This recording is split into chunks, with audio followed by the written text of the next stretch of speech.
Hello， 我係90嘅導演阿 Man， 歡迎嚟到每月回顧系列。喺呢一個系列，我哋會同大家分享我哋過往做過呢一個月嘅 project， 亦都會喺影片嘅資訊欄放翻相關嘅作品參考俾大家睇。中意嘅話，歡迎 follow 我哋嘅 Instagram、subscribe 我哋嘅 YouTube。咁今次我哋就開始我哋嘅5月份回顧。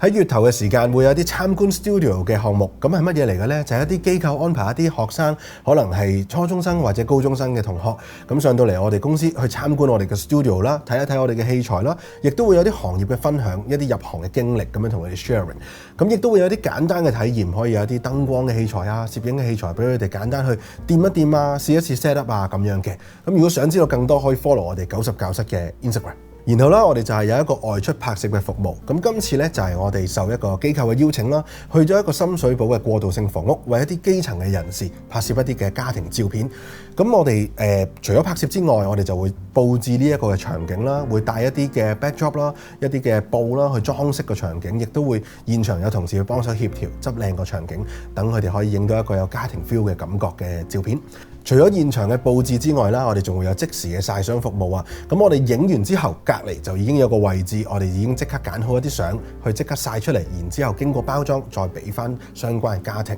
咁呢一個就係我哋當日成個嘅拍攝啦。係喎，講到即時曬相嘅服務呢，證件相服務已經推出咗啦，而且仲做緊限時優惠添。咁關於呢個證件相服務呢，已經開始接受網上預約啦，而且亦都有好多人 book 完、影完添啦，拎埋相嘅。咁只要喺我哋相關嘅 social media post 入邊留言或者 DM 我哋同事就會盡快跟進，俾翻相關嘅指引你㗎啦。咁上年咧，我哋就幫一間機構進行一個為期半年嘅教學課程㗎。咁主要就係針對一啲外籍嘅特殊人士去進行佢哋嘅攝影教學。咁因為佢哋嘅行動不便啦，或者可能有啲未必可能講到嘢啦。咁所以我哋教緊嘅嘢咧係一啲好簡單嘅一啲嘅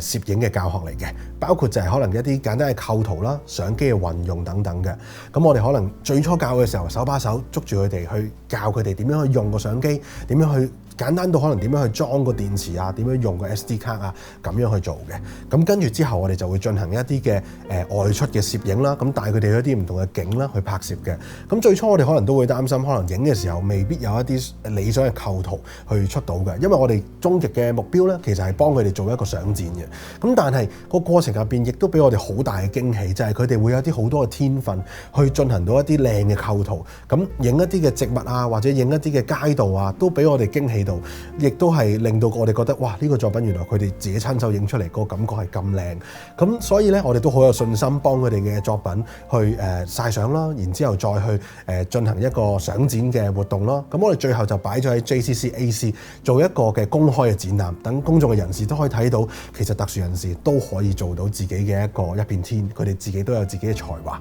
咁樣去分享嘅。咁去到今個月，佢哋就將呢一啲嘅作品都擺咗喺唔同嘅地方，就包括咗喺一啲嘅 cafe 去展覽俾大家睇啦。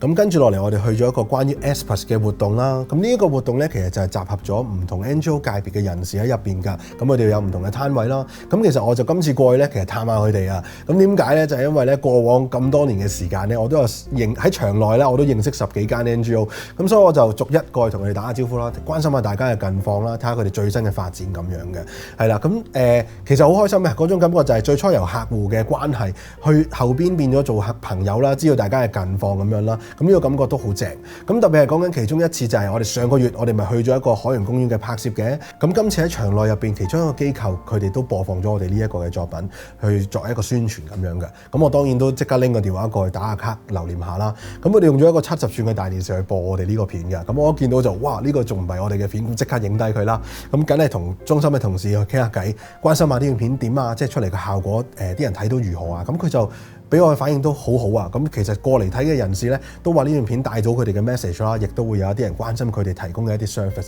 咁我覺得好開心，即係如果可以幫到佢哋呢一段片，俾更多人知道佢哋嘅 service，呢個都係我哋責任之一。咁所以好開心呢段片可以幫到佢哋。